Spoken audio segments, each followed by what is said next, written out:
Hello, and welcome back to Mona's Rants. I'm your host, Mona Sheikh.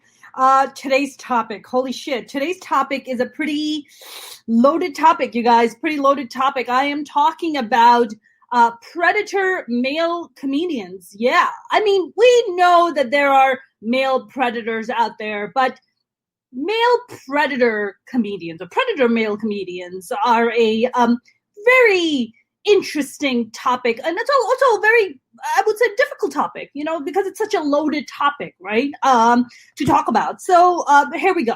Okay, so I know that male predators are as old as time, I guess, and male comedian predators are slightly younger than that, I would say. I mean, this week there was an explosive news that was trending on Twitter, and it was about Chris Delia, the comedian Chris Delia. I don't know if you guys have seen him.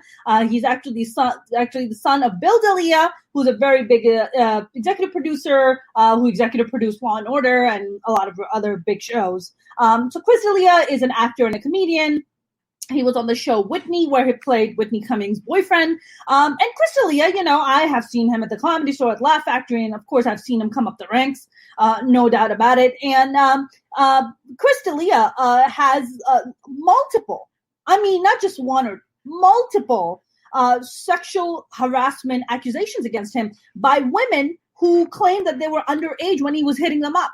He was hitting up high schoolers, according to these girls. Okay, these girls were 16 and 17. I mean, he was hitting them up. I saw screenshots of these underage girls. Hi, Tim. Nice to see you. How are you? I'm good. How are you? Chris Delia was hitting up 16 and 17-year-old girls. Chris Delia, a comedian and an actor, this week got destroyed on Twitter and basically is being taken out by so many multiple media outlets and being accused of sexually harassing underage girls and hitting them up for sex. Some of the text messages are, they're all very disturbing. You see screenshots, you see emails. These girls were underage when he was asking them to come and make out with them. And the one that really stood out to me was this one girl in Edmonton, Canada. He was apparently touring there. And this one girl was, in the text, she tells him that, she's 17 years old. And then he somehow continues on and says something to the effects of, hey, send me your address. Maybe I can come over. And she sends him an address, I shit you not, of the Humane Society. Now, I don't know if you know what the Humane Society is, but the Humane Society is where they take in stray dogs and cats and animals, I suppose. He responds to her and says, what the fuck? This is an address for the Humane Society. And she responds by saying, yes, that's where they take strays. And I busted out laughing at the cleverness of this girl and how quickly she roasted this guy, this grown-ass guy that's twice her age. And here he is trying to solicit sex and trying to come over to her place when she's clearly underage. Now, a lot of people were like, why would he do that? Why would he do that? Well, why would R. Kelly or Jeffrey Epstein try to, touch or have sex with young girls? It's called pedophilia, okay? That's what the fuck it's called. I think what I don't understand is that there is this guy, Delia is, he's like 6'2", he's clearly not, unattractive. He has money, he's famous, he's got all this amazing stuff going on. Why in God's name would this guy solicit sex? Why would he try to reach out to underage girls when he's established celebrity and try to get sex out of them? And, to me, it boils down to power. Right? It is about power and control. It's to know that you are this famous and you are this big and somehow that you are above the law, that you're going to get away with this shit. Clearly, he hasn't seen Jeffrey Epstein's documentary, Filthy Rich, on Netflix, which he should.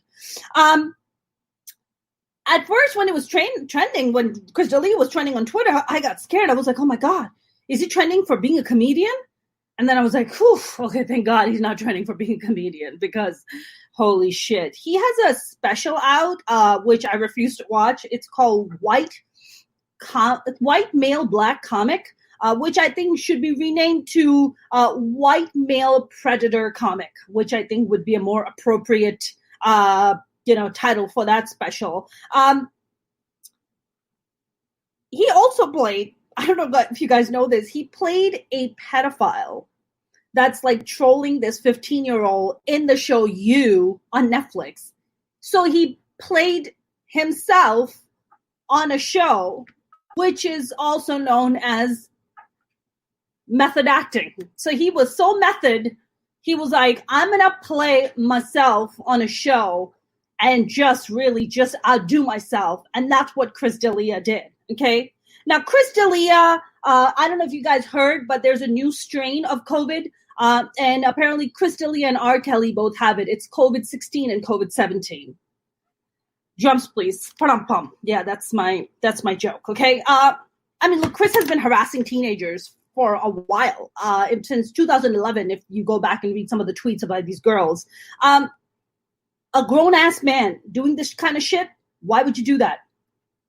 Because you're a pedophile. That's why the fuck you would do that.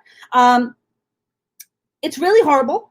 And I'm really sorry to the girls who experienced this shit, because I don't think anybody should ever fucking experience this, especially when you're a underage teenage girl.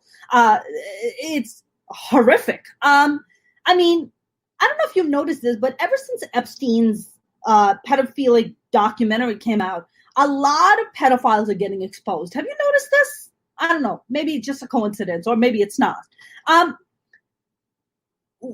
First, Chris was hitting up high schoolers, right? He was hitting up these teenagers. What is he going to hit up next? Chuck E. Cheese? Is that his next stop? I hope not.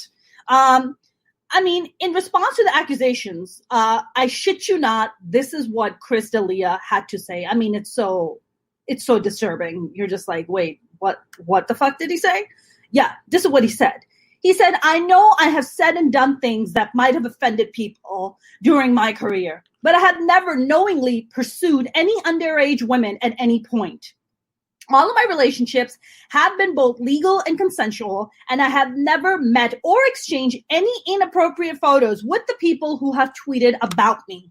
That being said, I really am truly sorry. I was a dumb guy who absolutely let myself get caught up in my lifestyle. That's my fault. I own it. I've been reflecting on this for some time now, and I promise I will continue to do better. What? How? If you are saying that you are not guilty of these things, then why would you apologize? If you are not guilty of texting underage women, then why would you apologize, right? So I don't know if you guys remember this, but a while back, Justin Bieber got accused of this girl came out and claimed that she had sex with him and she's carrying his baby. Okay. And Justin was just like, no, we did not have sex. I do not know you. And no, you're not carrying my child. And he was like, let's do a paternity test. Tell me exactly the details where you did this. And guess what? That girl was lying. Okay. She was trying to solicit money out of him. Now, I'm not saying that that's what's happening here.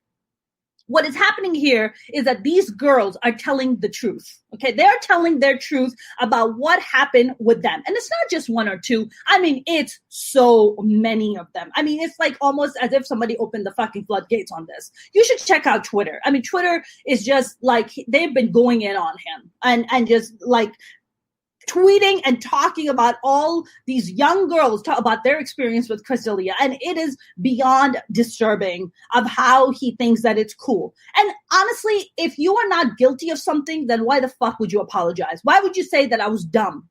Clearly, and he said that I've been reflecting about this for some time now. Really? What's that some time? Just this week, have you been reflecting because you got caught? Because some women had the courage to get up and call you out? Is that when you've been reflecting? Or have you been reflecting a while back? Because if you had been reflecting for a while back, you would not have sent those shitty text messages. You would have probably went out and gotten some help. You clearly can afford it. You clearly can go to a therapist. You come from money and you make a shit ton of more money. So go get yourself help. But you can't. because you're a predator. That's why. Okay. And I don't know if Netflix is going to cancel him. I don't know what's going to happen to him, but this is just the tip of the iceberg. Okay. Chris Delia is just the tip of the iceberg. There is so many of these predators that are out there, not just in the comedy world, but also in the acting world. And they don't get caught and they don't get exposed because they're pretty slick. And the problem, and I think the number one reason that they don't get caught and the number one reason nobody exposes them is fear. Who is going to challenge a famous guy with shit ton of money and a huge following, that they can bury you in lawyers? They can bury you.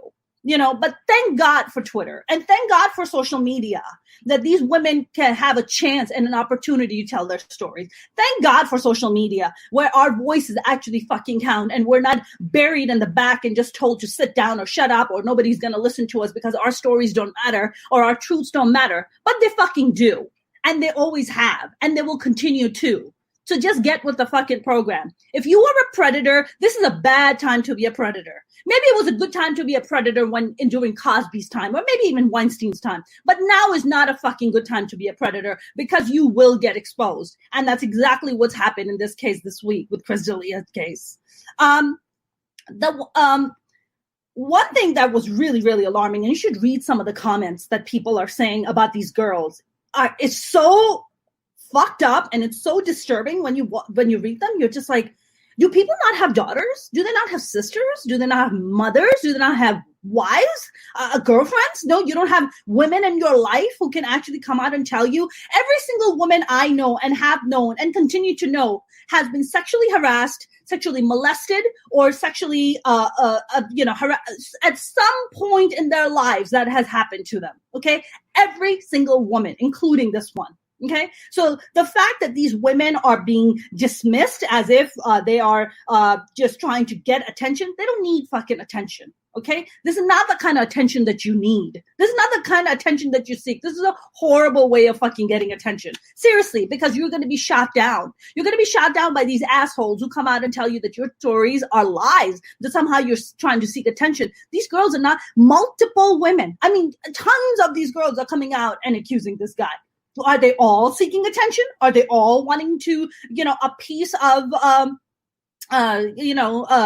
this guy, of Chris Delia? If that was indeed the case, they would probably have private messaged him and be like, hey, listen, I have all these messages on you. Fucking pay me. Or try to extort money out of them. That's not what they're doing. They're going out and they're saying, this is my truth. I don't give a fuck if you believe me or not. And more power to these girls for doing so, right? It's not an easy thing, especially young women. I mean, this young generation is pretty outstanding when it comes to speaking the truth. I'm a huge fan of that. I mean, I think what's really disturbing to me is that even in the age of Me Too and Time's Up, women are not being believed and they're being dismissed as if their truth is irrelevant. Like it's not validated. I mean, these girls put their names, they put their reputations on the line to come forward against wrongs that were done to them.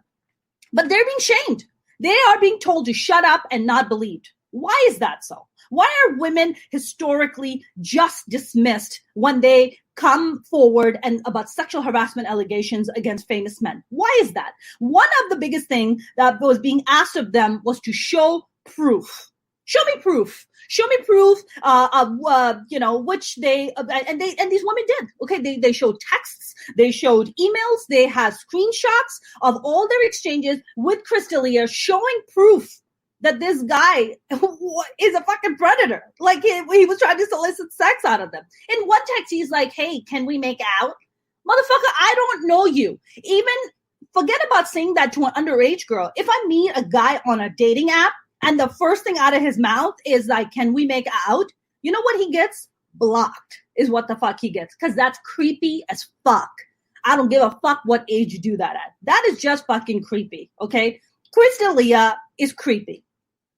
He just is, okay? Especially now, that's even creepier with all the accusations coming out. I mean, I think with women, it's like no matter how much proof we show, no matter how much things we show to validate our point, it's just not enough, where men are being asked to give due process. And hey, don't you believe in due process? Don't you believe in proof? Yeah, I do. But I also believe in those women. I also believe in those women because I am also one of those women. And I am going to tell you my story with a famous comedian that happened to me. that I have been getting a lot of shit for.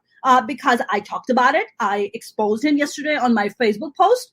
And I have been getting some not so nice text messages from this person's friends who are also my peers. Okay. You know who did have proof of for accuser of, who did have proof all these years? Accusers of Bill Cosby. Yeah. For years and years, these women were shouting and screaming on top of their lungs. They all were telling the exact same story because that's what his approach was, right? Invite them to the hotel room, give them a drink mixed with Quaaludes, they pass out, and then he rapes them. That was Bill Cosby's game. And for years, these women screamed and shouted, and nobody believed them. They had proof. Nobody believed them, okay, for the longest time. You know when people started revisiting and started believing them? When a male comic by the name of Hannibal Buress, shout out to Hannibal, by the way, for being an ally. He's amazing. I love Hannibal.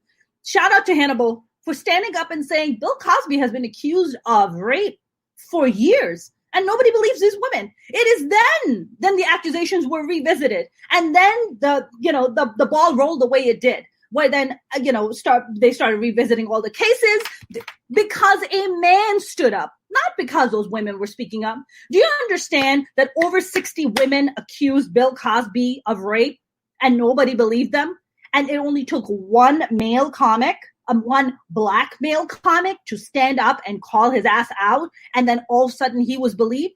Is that how much we are worth? Is that how much our word is worth? 60 women and one guy? Is that what our worth is? I don't fucking think so. That is not the world that I wish to live in. That is not the world that we're going to live in. We are going to change that shit. When a woman comes out and accuses, and especially multiple women come out and accuse and tell you the exact same thing that this guy has done, because he has the same fucking approach and game, women need to be believed. Women need to be believed before they're being asked to due process, this and that. Fuck you, okay? No woman in her right mind is just going around accusing men of rape and of soliciting underage sex. No woman in her right mind is doing this shit, especially multiple women. Ain't nobody got time like that. Okay. So I definitely don't have fucking time like that. Bill Cosby was drugging women with Quaaludes, drugging them and raping them. Okay, nobody believed these women. Nobody for years, and finally, he got tried. Finally, he got he literally. This is how ballsy he was, because he felt that he had so much power that he was making jokes about it. He has a whole bit about Spanish fly. You know what Spanish fly was? It was a drug. He said that Spanish fly got women in the mood, meaning it knocked them the fuck out so you can fucking rape them. Yes, he was joking about that shit. Spanish fly, okay? And this Quaalude son of a bitch, can die for all I care. I could fucking care less about Bill Cosby and his defendants. They're all, I often wondered why Bill Cosby's one eye was straight and the other eye was crooked. I always wondered that. And that's because one eye, the straight eye, was keeping keeping an eye on the door, and this eye was raping. The crooked eye was raping. You know what I'm saying? This eye was watching the door so nobody comes in, and this eye was raping. Quaalude eye. The crooked eye, Quaalude eye. Fuck him. I can make fun of his eyes. He raped women. He can go fuck himself. Okay? Harvey Weinstein, another wonderful example. Nobody wanted to stand up to Harvey Weinstein. Why? Because he's Harvey fucking Weinstein. He's the most strong, the most powerful producer in Hollywood. Who's going to touch this guy? Raping, going on a rampant raping spree. Okay? Sexually molesting women, harassing them, raping them, doing whatever the fuck he wants. Why?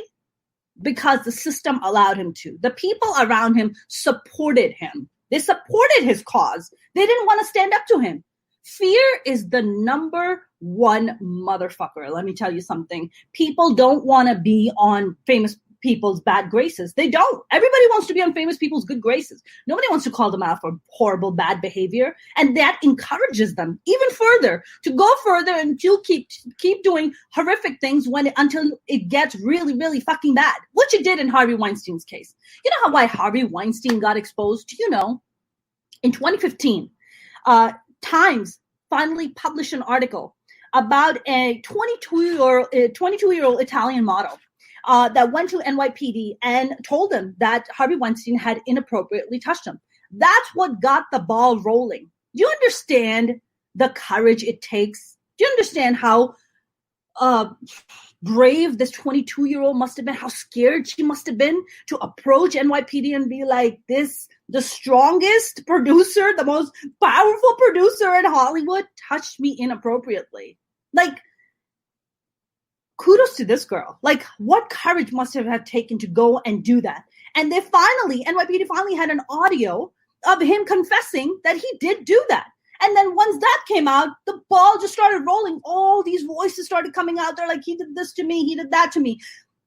If you read the cases and if you read the transcript in court of the accusers, when they come out and they tell their stories, it's like gut-wrenching. It like nauseates and disgusts you. I think at one point, I think he's like jerking off in a potted plant. Who jerks off in a potted plant, dude? Have you heard of a sock or like a tissue or a hand or like, I don't know, like a toilet seat, a toilet bowl? I don't know. Fucking jerk off in something else. Like jerking off in a plant, in a potted plant? That's fucking disgusting. Okay? This guy has been doing this shit for a long time. And he kept getting away with it. Why? Because the system supported him. Okay? Everybody supported this guy. He finally, he lost his career. He lost his wife. He lost his money. And he's being tried for rape as well. Okay? Some of the stories, like Annabella Sciorra's, that was just really gut-wrenching. If you have the chance, Google it. Read that story. It is so gut-wrenching. Like, he pins her down and he rapes her. Okay? And she is speechless. I mean, it's horrible. It's fucking horrible. Okay? And on top of that, she has to stay quiet. She has to make good. She has to smile every time she sees him. What the fuck is that like? To stare your rapist straight in the eye and just smile because he's powerful and you feel like you don't have any power against an asshole like that. That's the fucking world that we're trying to come out of. Okay? And that world still exists in the stand-up comedy world. And I think to a certain extent it also exists in Hollywood. But thank God, I think it's getting a lot better what people are getting to talk about it. But then again, nobody wants to stand up to famous, rich people. Nobody wants to stand up to that, right? Because they're going to lose their careers. They're not going to work. People are going to turn them down. They maybe lose gigs. Who the fuck knows? I don't know. Maybe maybe that kind of backlash may come at me. I don't fucking know. But I just know that I need to speak my truth, okay? And I know that there are other women who should have the courage to come out and speak up too. And I want them to be empowered. I want them to not be scared. Because fear, like I said, is the number one killer. Because fear is the number one thing that encourages these fucking assholes, okay? And we can't let them have it. Fuck that. If they want to go jerk off in a potted plant, they can go jerk off in a potted plant, but they don't get to jerk off in front of you, boo. No, fuck that, okay? They can go jerk off in whoever they can jerk off to their own fucking image, okay? Just don't fucking jerk off in front of me because I'm gonna fucking kick you right in the dick. Sorry, was that aggressive? That was a little aggressive, but fuck it, they deserve it. I read Chris Delia's story and I really got compelled, man. I was watching Chris Delia and just listened to his reaction and what he was saying, and then I was like, wow, are we naming names? Like, are we calling out predators? Are we calling out people who, famous comedians who abuse their power and use it to try to solicit sex, not just only out of underage girls, but out of other fellow comedians? I was like, let me tell you something. It is a time of reckoning. I don't know if you realize it or not. With everything that's happening with COVID and where we are in 2020, it is a time of reckoning. And the wrongs that were done will be done right. And I want to be part of something that is going to be done right. And I want to be part of bringing on that reckoning somehow. I had an experience with a very famous comedian. He's actually named one of the top 10 richest comedians in the world. So I think some people might be like, Mona, that's like, might be like career suicide for you to even come out and talk about this. Maybe you'll just never get gigs. Maybe you'll just never work in Hollywood again. Maybe people will just shut me down because I call this person out, I'm being told by I'm being told by people like, oh, he's a really nice guy. He's a good guy. And maybe he is a good guy. Maybe he's a good guy to them. And, I don't know that. I don't know that part. I can only go by what my truth is. Okay. There is a comedian by the name of Russell Peters. Okay. And I've talked about him on iHeartRadio before, but clearly people didn't care about the story. But I was really, really compelled to tell this story because I think he comes across as somebody who's very nice and very sweet and very gentle. But to me, he was not. I met Russell when I had just arrived in LA back in like 2011, I believe it was. I go to the Improv. Russell has been my hero for the longest time. Look, if you're a South Asian comic, like you pretty much grew up watching Russell because Russell was the first South Asian comic who made it. My God, like he's a hero. He's a hero for so many of us, or was a hero for me. And then I get to LA, and then I find out that he's performing at the Hollywood Improv, and I was like, oh shit, I gotta go watch this guy at the Hollywood Improv. So I go to the Hollywood Improv. And it just so happens, I go there with a guy friend of mine. I wasn't dating him. He was just a guy friend of mine. And I go in and I see him standing outside. And I was like, oh, shit. I was like, I don't know. Didn't miss him yet? Because he's supposed to go up. So I go inside and my friend is getting a drink. So I come back outside because I see Russell standing there. I'm like, hey, Russell. I'm like, my name is Mona Sheikh. I was like, hey, man, I'm just such a fan of yours. Did you go up yet? And he goes, yeah, I went up already. I'm like, oh, no, I missed you. I'm so sorry. I was like, when are you going up next? And he goes, I have a show coming up this weekend. You should come by. And I was like, oh, he was like, who's the guy friend? And I was like, oh, he's just a guy friend of mine. He's like, lose the guy. Bring a girl with you. And I was like, oh, okay. And he's like, yeah. Then he calls over the manager of Improv at the time. And he goes, hey, man. He was like, do we have any seats available? And the guy goes, no, we don't have any seats available because we're sold out for the upcoming show. And Russell was, he was very gracious at that moment. And he goes, hey, just don't worry about it. Just show up and we'll have a seat for you. I was like, oh, thank you so much. He's like, yeah, but don't bring the guy. Just bring a girl with you. I was like, okay. So I show up and I bring this girlfriend with me. And it's packed, right? It's like lines out the door at the Improv. So I finally, so the manager sees me and he goes, hey, Russell's expecting you. I was like, oh shit. Okay. So I go up and Russell's standing there and there's like a bunch of other famous people there and we start talking. And I was like, hey man, I was like, thank you so much for having me. I so appreciate this and that. And, we're just like shooting the shit and talking. And he was like, all right. He's like, I'll see you after the show. I'm like, great. So I go downstairs and there's seats there. I go sit down and I watch him and he's like doing his set. He's being very funny the way Russell usually is. And then after the show, I go back up where, him and all like the other celebrity stuff and are hanging out. And he goes, how did you like the show? I was like, oh my God, I loved it. I thought you were great. You're great. You're Russell Peters. He's like, yeah, we're just like shooting the shit, this and that. And then during the conversation, it comes up that I'm a stand-up comic. And then he kind of stops for a second and he goes, oh. He goes, so you're not just a girl? And I was like, well, female comics are also girls. So yeah, last time I checked, I'm a girl. And he goes, oh, okay. And then he's like standing there and he starts looking at different girls' feet as they're passing by. And I was like, what are you doing? He's like, oh, I have a foot fetish. And I was like, oh, okay. He's like, well, I don't know if you know, but the first thing when you walked in, the first thing I looked at was your feet. And I really liked your feet. So that's why I talked to you. I was like, oh, like as in like toe cheese? Like, is that what you're into? The feet? Like, okay. Guess that's what you're into. Cool. Hey, James, welcome. I'm like, okay, cool. So after that, we like lose track because I later discovered that Russell was going through a divorce at the time. So I guess that must have been a rough time for him or whatever. So then we meet like a year later and totally by accident. So I'm doing a show at the Comedy Store and the producer of the show walks up to me. He's like, you're not going to believe who's hosting the show. I was like, who's hosting the show? He's like, Russell Peters is. I was like, oh shit. Okay. And I'm feeling already a little awkward because our last exchange wasn't like the best one because it was very like weird and awkward. And I know that male comics are usually pretty awkward people, okay? And especially if you throw in any kind of female comic in there who's maybe slightly attractive, and shit gets really fucking weird. Their heads almost like explode. They don't know what to do with themselves. They become like these awkward beings who just don't know what to do with you. And you're just like, you don't have to do anything. You can just be a person, just have a conversation with me. That's it. Like, you don't have to be any more than that. And then Russell sees me and he goes, oh, hey, Miss Shake. He doesn't call me Mona. He calls me Miss Shake. I'm like, oh, hey, Russell, how's it going? And then so I'm standing backstage and it's just me and him. And he's like, he's like trying to like come behind me and trying to rub my shoulders. And I was like, you don't need to rub my shoulders. Like, I'm good. He's like, can I buy you a drink? And I'm like, nah, I'm good.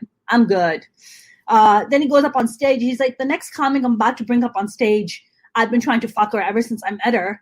Give it up for Mona Shake. Yeah. So I'm a very young comic at the time. So this big hero of a comic that you look up to goes up on stage and is drooling over you sexually, and he just said that he wants to fuck you. What do you say to that? Like, the crowd is on his side. He's the celebrity. I'm just an upcoming comic just trying to, make my bones. Like, who am I? You know what I'm saying? I'm just like an upcoming comic. I can't stand up to this guy. How am I going to stand up to this guy? Like, the power dynamic is really fucked. He has all the power. I don't, So I go up on stage and I'm just trying to my way out of this. And then after my set, I don't even think he, remained for my set. He left the room. And then after that, I go downstairs, the show's over, as I'm leaving, and he walks up to me and he's with his like posse and stuff. And he's like, hey, what are you doing now? He's like, you want to come back to my place? And I was like, nah, man, I'm good. And I see like other female comics, like they're drooling over him. And I'm like, I think you should go with the people who are drooling over you. Those are the women you should really go with. Okay. But I think what had happened somehow when the first time that I had met him, we had exchanged numbers because he was like, oh yeah, he's like, if you have any issues when you're trying to get a seat at the Improv, just text me, and I'll take care of it. So we had exchanged numbers. So he had my number.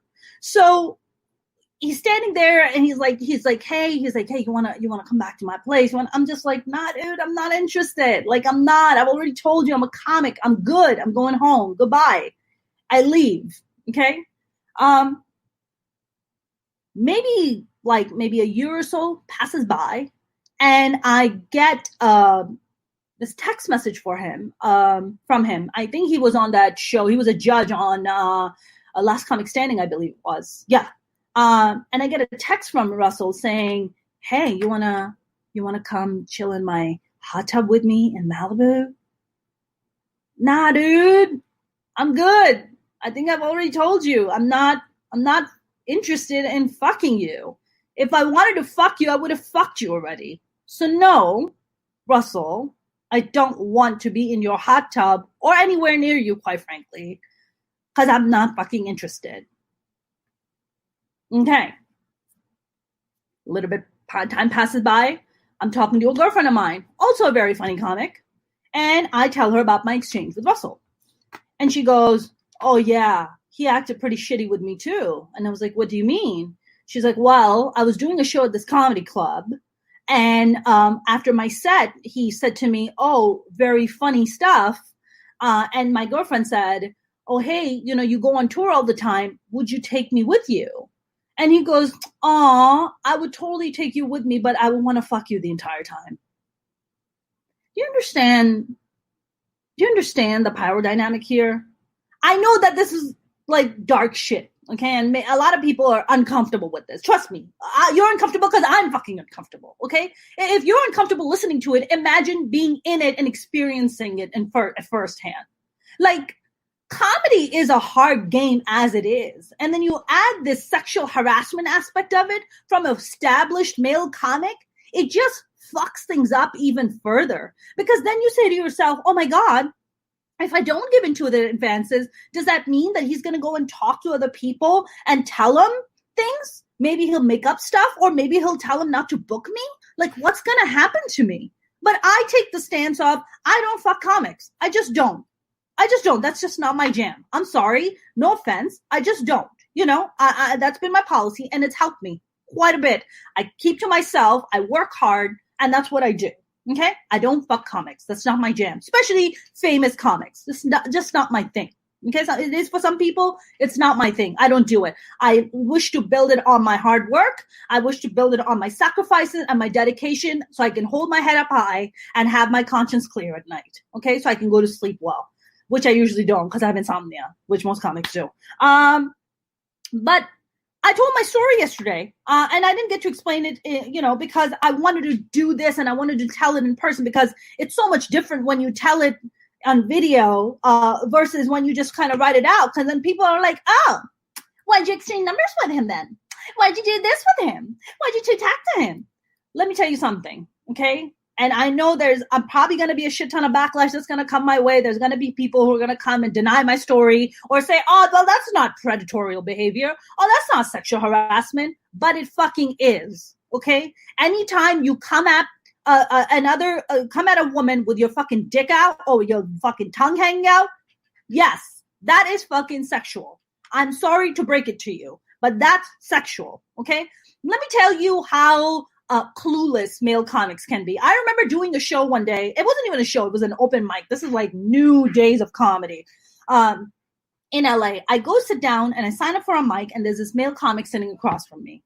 And he goes to me, oh, what's your name? And I say, oh, my name is Mona. This person tells me their name. They're like, oh, are you on Instagram? And I say, yes, I am. And this person follows me on Instagram, and I follow them back. I do my set and I leave. Within an hour, I get a message on Instagram from this person. Hey, so you smiled at me, so I guess you like me, right? And I was like, wait, what? He goes, yeah, do you want to come over to my place and like cuddle with me? What? I just followed you on Instagram. That wasn't an invitation to cuddle with you. Like, I don't know where the translation went bad for you, guy. I mean, I think my dog reads emotions way better than this guy ever would. Okay, I've seen birds read emotions better than this fucking guy. Okay, and I was like, no, I'm not coming over to cuddle with you. And what the fuck? And this person quietly backed off. And then every time we saw each other, it was like this weird, awkward exchange. And then I spoke to another female comic about this person, and they were like, oh yeah, this person is creepy. Stay away from them. That's the thing about female comics. Let me tell you something. This might be a little secret that I'm going to let out of the bag, but this is the truth. Because there are so many sexual harassment stories that female comedians experience from other male comics, rather than going out and making ourselves vulnerable the way I am right now and telling the truth and telling their stories, we just tell it to each other. Because we know that we're going to face a backlash, okay? When guys come out and say, why didn't you come out and say anything? I didn't fucking come out and say anything, because just go and look at Chris Delia's trending on Twitter. Look at the backlash that these women are facing. Look at the shit that these women are getting faced with. That's why women don't come out. That's why women don't want to come out, whether they be in comedy, acting, or whatever, or in a fucking corporation. That's why women don't come out, because there's a backlash, okay? There's a backlash of not being believed. There's a backlash of being called a slut, whore, or a fucking opportunist.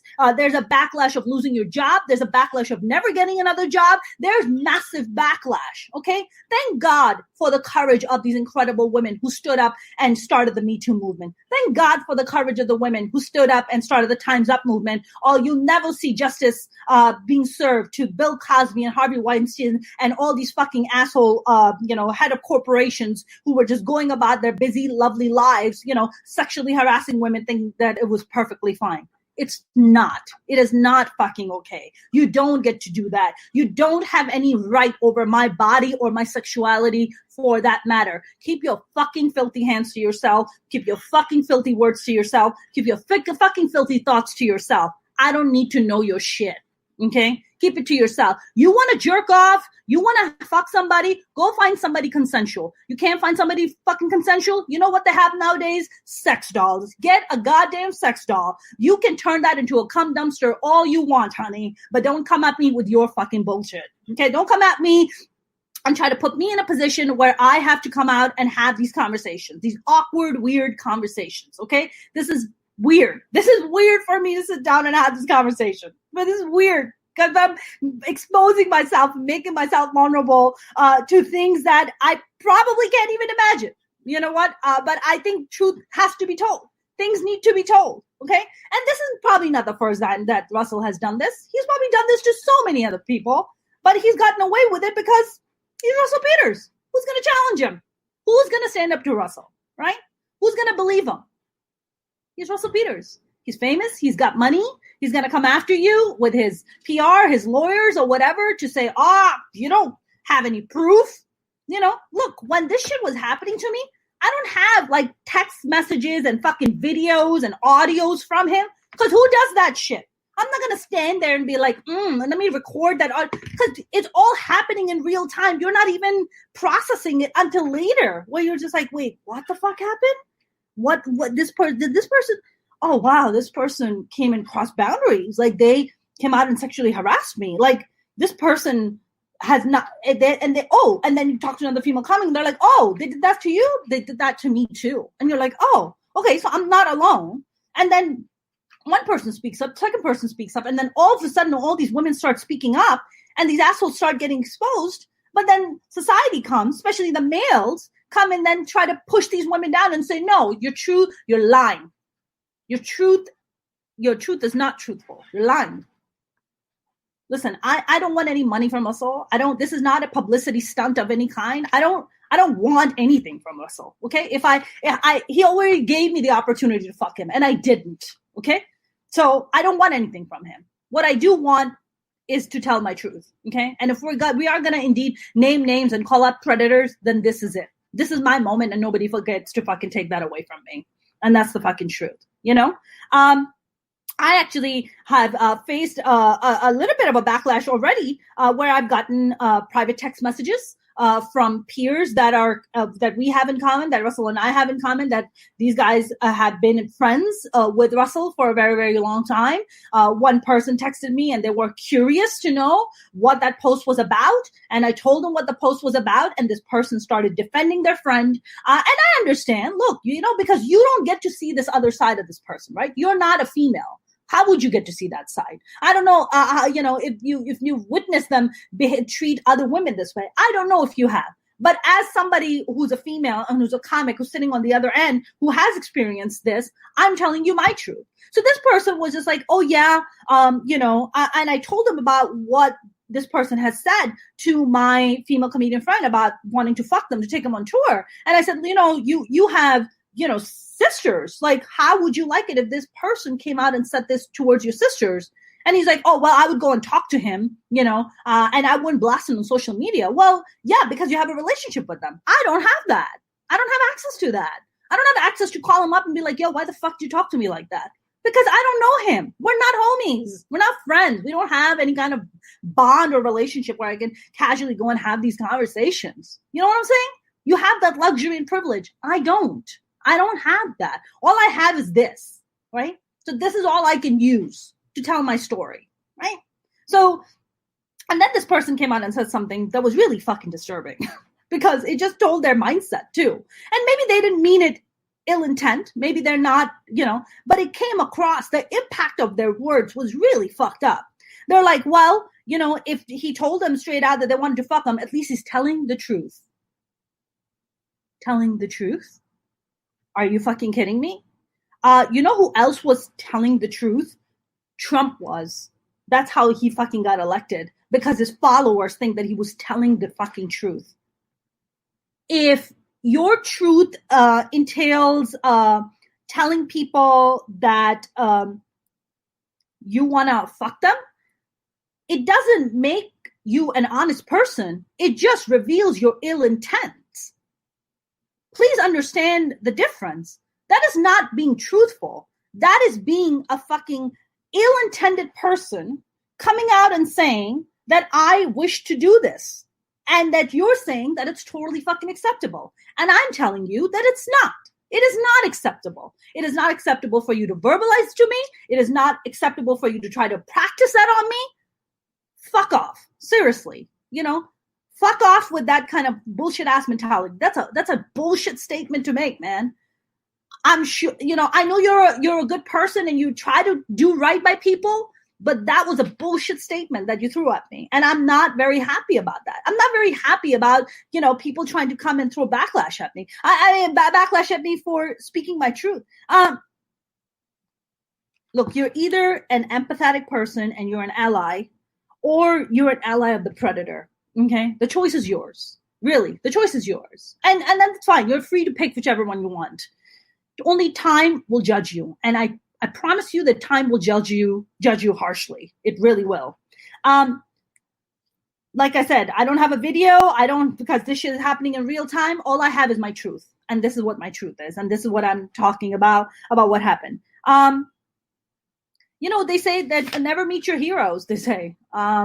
Sadly, I did meet my heroes and it was bad. It was a really bad experience and I wish it wasn't. I wish this person was a lot better than, the experience was, because I had worshipped this person for the longest time. I mean, I still, think that this person made huge waves for people like myself and I appreciate them for it.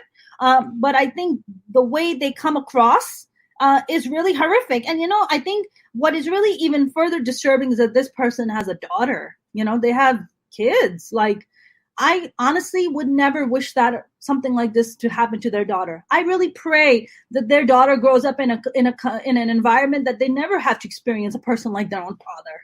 I really pray that. And I really mean that. I'm not just saying that to be all like nice and loosey-goosey. I fucking genuinely mean that, because that kid deserves better. She really does.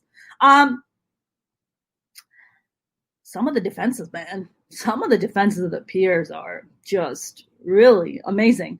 One person who I absolutely love and admire and I'm really close friends with told me that I threw Russell under the bus. I didn't throw him under the bus. He threw himself under the bus. I mean, if you're going to come out and treat female comics like shit, then you're going to fucking face a backlash at some point. This one person came out and said to me, why didn't you report it ASAP? That's always the fucking thing. Oh, why did you report it ASAP? Have you seen what happens to women who report it? They fucking get fired. They lose gigs. Okay. They probably never work in the fucking town again. Everybody shuns them out. Have you seen this shit? Yeah, that's a real fucking thing. Report it to who? To the HR of fucking comedy clubs? Who the fuck am I reporting this to? Okay. I'm reporting it. I'm saying, first of all, you have to get over your fear. Do you know how long it's taken me to even just get over my fear to even sit here and have this conversation with you? Long fucking time. It's taken me a long time to sit here and have this conversation with you. So I am having this conversation with you and I'm not going back to being fearful. I'm just not. I'm not going to let fear run my life. This isn't a corporate setting, man. I'm not just going to call up HR and be like, hi, I have a complaint to make about this comedian named Russell Peters. Hi, yeah.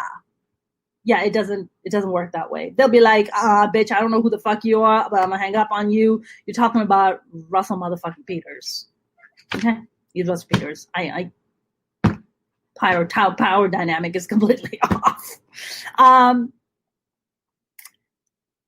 I'm going to say, I said it once, I'm going to say it again. This is not a publicity stunt. This is not me trying to extract something out of Russell. I don't want anything from Russell. This is just me sitting here telling my truth and exposing a predator that needs to be said. I mean, someone who's not as famous and, as me, as someone who's not as famous as Russell, I don't even have a quarter of the money that he does. I risk my career. I risk my livelihood. I being shunned out. I risk losing gigs. I lose comedian friends, and maybe never work in this town again. I don't know, but because I rock the boat. Don't rock the boat, Mona. Just shut up and keep it in. But if everybody kept shut up and kept it in, we wouldn't have the Me Too movement, and we wouldn't have the Time's Up, and we actually wouldn't even have Black Lives Matter. So thank God for people not shutting it up and keeping it in. Thank God for people for speaking out and saying what they need to say. I'm not gonna lie, it's scary. I don't know who's gonna watch this. Maybe he will watch it. I don't know, And I really hope to God that when he does watch it, that he takes the time to reflect on it and reflect on his behavior, and try to change that behavior, and not be that way. Like, don't be that way. You don't need to. You're established. You've proven yourself already. You don't need to. You have beautiful women coming your way. You don't need to treat other female comics that way. Our struggles are way harder than yours, man. We are, constantly climbing up an uphill battle where in a mega competitive industry, and then you're throwing in this whole sexual harassment thing, and then you're standing in the way further. Why? Why are you doing that? We didn't do anything to you. We've been nothing but nice and respectful to you. As a matter of fact, looked at you as our hero. Don't be that way. You don't need to. You're better than that. You are.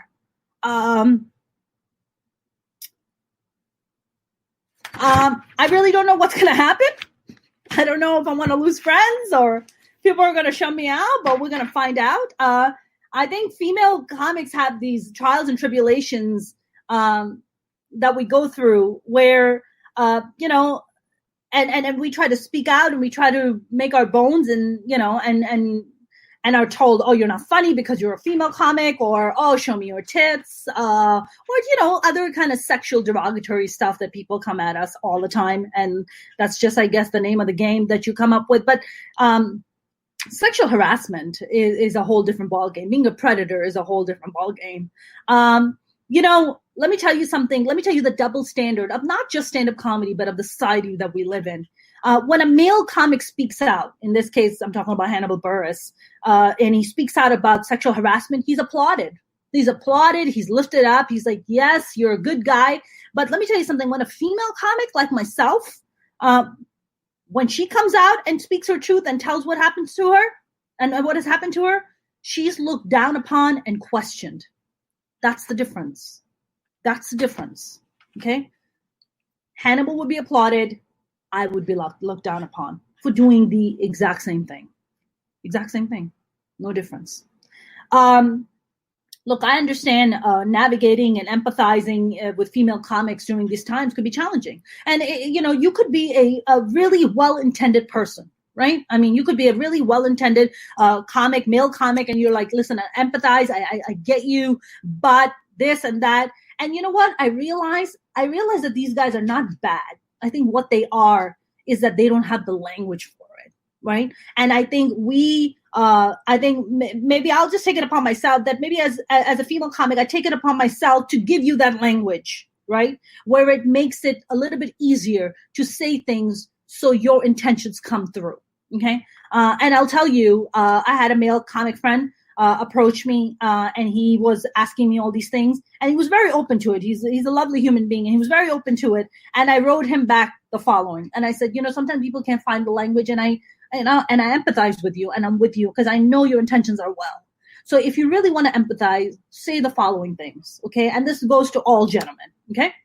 I'm sorry that happened to you. No woman should ever have to endure such harassment from a male. And if he indeed is guilty, then I'm glad he's being called out, and I applaud you for your courage. I'm sure it must be hard to stand up to a bully and a predator, especially a famous one. Just know that I'm an ally and here to back up women who've encountered this terrible experience. That's it. That's all you have to say. You don't have to say anything further. We understand. We get you. We respect you for saying that, and thank you for empathizing. Right? That's it. That's all we need. I think sometimes all we need is just an acknowledgement. We don't even need you to go and even fix things sometimes. Sometimes we just want to be heard. We just want you to hear us and be like, oh, I get you. I heard you. I heard what you said. I heard what you experienced. And thank you for sharing that. Right? That's all we need sometimes. Listen, maybe some people will hate me. Some people will love me. Or some people might be empowered by me. My objective was to tell the truth. And if it empowers you and if you love me for it, thank you very much. And if you hate me for it, I ask you to find it in your heart, to listen to my story again and see what is it that I'm talking about. I am not coming from a place that I want something from this person, because I clearly was given many opportunities by them to get it, and I didn't. I simply wanted to tell my truth, and I simply wanted for other women to feel empowered and encouraged to come out and tell their truth if they're scared. Not just about this person, about any person, about any, especially a famous established person who's put them in a compromising position. Tell the fucking truth. If any time is now, it's now. We live in the time of female, and females are way more empowered than they ever used to be. And thanks to the incredible women like Anita Hill, who had the courage to call out Clarence Thomas at a time when nobody believed this woman, and she had the fucking balls to just sit up there and accuse this judge of sexual harassment. And if she can come out fighting, then so can we.